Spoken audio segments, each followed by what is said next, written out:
чиричета. Днес ще правим... Мусака!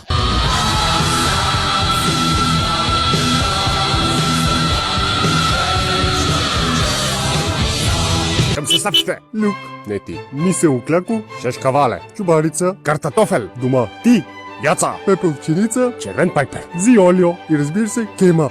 Пепе, Нон токарми. много просто.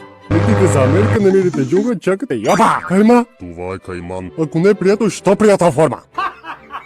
Втора стъпка. задушаваме лука.